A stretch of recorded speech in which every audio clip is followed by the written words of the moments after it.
Welcome to Chennimalai family. வாங்க இப்போ நம்ம கிராமத்து காளான் கிரேவி எப்படி செய்கிறதுன்னு பார்க்கலாம். எண்ணெய் ஊற்றிட்டு எண்ணெய் காஞ்சதும் இப்போ கடுகு போட்டிருக்கேன்.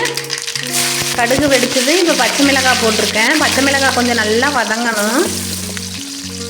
பச்சை மிளகாய் நல்லா வதங்கினதுக்கப்புறம் வெங்காயம் போட்டுக்கலாம். சின்ன வெங்காயம் போட்டிருக்கேன். சின்ன வெங்காயம் தான் இதுக்கு போடணும், அப்போ தான் டேஸ்ட்டாக இருக்கும். இப்போ சிம்பிளாக நம்ம எப்போ பாரு மசாலா அரைச்சி ஊற்றுருக்கு இந்த மாதிரி ஒரு வாட்டி செய்யலாம். கருவேப்பிலை போட்டுட்டேன். கருவேப்பிலை போட்டு எல்லாம் வதங்கினதுக்கப்புறம் காளான் போட்டிருக்கேன். காளானை குட்டி குட்டியாக கட் பண்ணி வச்சுருக்கேன்.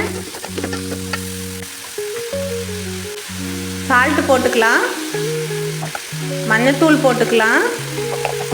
நல்லா கிளறி விட்டுக்கணும். நம்ம எப்போ பாரு நம்ம மசாலா அரைச்சி செய்கிறதுக்கு பதிலாக இந்த மாதிரி ஒரு வாட்டி செஞ்சு பார்த்திங்கன்னா செம டேஸ்ட்டாக இருக்கும். இது கிராமத்துலையெல்லாம் அப்படி தான் காளான் பொரிச்சிட்டு வந்து இந்த மாதிரி தான் செய்வாங்க. சாப்பிட்றதுக்கு செம டேஸ்ட்டாக இருக்கும்.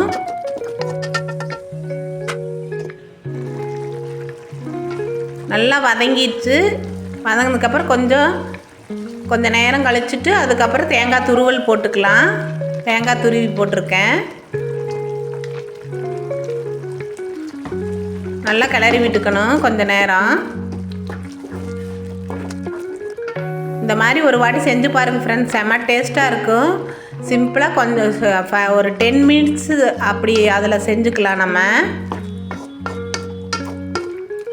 நல்லா கிளறி விட்டுட்டு மல்லி இலை போட்டு நல்லா கிளறி விட்டுக்கணும். இப்போ காளான் கிரேவி ரெடி ஆயிடுச்சு. நம்ம எடுத்து சர்வ் பண்ணிக்கலாம். சுடு சாதத்துக்கு போட்டு பிசைஞ்சு சாப்பிட்டா செம்ம டேஸ்ட்டாக இருக்குது. கோழி குழம்பு மாதிரியே இருக்கும். நாட்டு கோழி குழம்பு மாதிரி டேஸ்ட்டாக இருக்கும் ஃப்ரெண்ட்ஸ். இப்போ எடுத்து சுடு சாதத்தில் போட்டு பிசைஞ்சு சாப்பிட்டா செம்ம டேஸ்ட்டாக இருக்கும். இந்த மாதிரி நீங்களும் ஒரு வாட்டி செஞ்சு பாருங்கள் ஃப்ரெண்ட்ஸ். காளான் கிரேவி ரெடி. தேங்க்ஸ் ஃபார் வாட்சிங்.